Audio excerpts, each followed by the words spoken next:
नमस्कार मित्रों, आपका स्वागत है हमारे चैनल पहेलिका पर।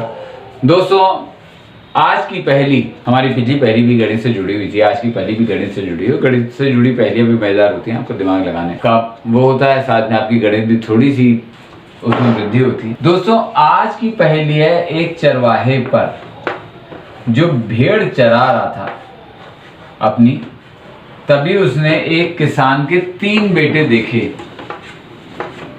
किसान की मृत्यु हो गई थी, गांव का एक किसान था, उसके 3 बेटे थे। चलिए इनके नाम रख लेते हैं, आ, ब और स। किसान की मृत्यु हो गई थी और किसान के बेटे आपस में झगड़ रहे थे। इस चरवाहे ने देखा, इसका नाम चलिए द रख देते हैं। द ने इनसे आ, ब, स से पूछा कि भाई क्यों झगड़ा कर रहे हो, लड़ाई क्यों कर रहे हो, है ना, अब तो तुम्हारे पिता नहीं रहे, तो तुम्हें और मिलजुल के रहना चाहिए। तो तीनों ने कहा कि झगड़े का कारण हमारे पिता ही हैं। उसने अरे ऐसा कैसे हो सकता है कि एक पिता अपने पुत्रों में झगड़ा करवाए। उन्होंने कहा हाँ है। कैसे? तो उन्होंने बताया कि हमारे पिता मरते समय 17 भेड़ें छोड़ गए थे। 17 भेड़ें छोड़ गए थे और 17 भेड़ों को उन्होंने किस तरीके से बांटने को कहा था।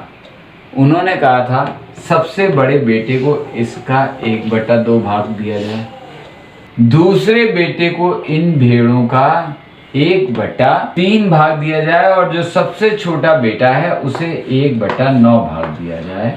अब 17 भेड़ें तो बिना भेड़ों को काटे छाटे कैसे हो, काटने के बाद भी हिसाब हमारा बन नहीं रहा, इसलिए हमारा झगड़ा हो रहा है। तो दोस्तों, आप बता सकते हैं कि इस चरवाहे ने ऐसा क्या किया होगा कि इनका झगड़ा सुलझ गया और इनको वो भेड़ें भी मिल गई जो इन्हें चाहिए थी।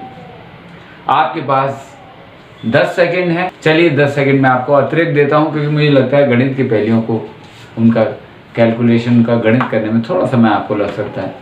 20 सेकंड है आपके पास। आप बताइए उस द ने अ ब स के झगड़े को कैसे सुलझाया होगा।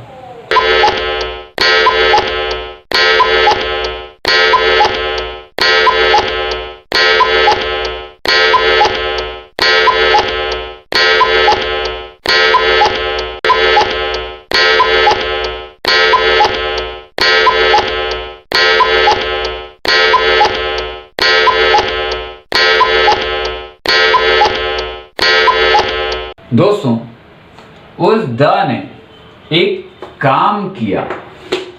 आप काम पहले देखिएगा, कोई अपनी राय बनाने से पहले। उन 17 भेड़ों में उसने क्या करा, वो भी भेड़ें चरा रहा था, उसने एक भेड़ अपनी दे दी। उनसे कहा ये मेरी भेड़ रख लो अभी, ठीक है, और देखो हिसाब किताब बनता है कि नहीं। तो दोस्तों, 17 में एक भेड़ जुड़ी तो कितनी हो गई, 18। अब 18 सबसे बड़े बेटे को देनी है, कितनी, 1/2। तो उसने उसे 9 भेड़ें दे दी। फिर मंझले बेटे को, बीच वाले बेटे को देनी थी 1/3। कितनी हुई, 6। उसे 6 भेड़ें दे दी उसने। फिर सबसे छोटे बेटे को कितनी भेड़ें देनी थी, उसे देनी थी 1/9, यानी कुल 2 भेड़ें। उसने उसे 2 भेड़ें दे दी। 9, 6, 15 और 2 हुए दोस्तों 17। 17 ही तो हुई ये संख्या। उसने अपनी भेड़ जो उसमें शामिल करी थी वो अपने साथ ली और वापस चला गया। मतलब कुछ दिया भी नहीं, उसके पास से कुछ गया भी नहीं, और उन किसान के बेटों का झगड़ा भी नहीं बढ़ गया। थी ना मजेदार पहेली दोस्तों? तो इसी तरीके की पहेलियां हमारे चैनल पे आती रहेंगी। आप हमारा चैनल देखते रहिए। हम फिर मिलेंगे आपसे। नमस्कार।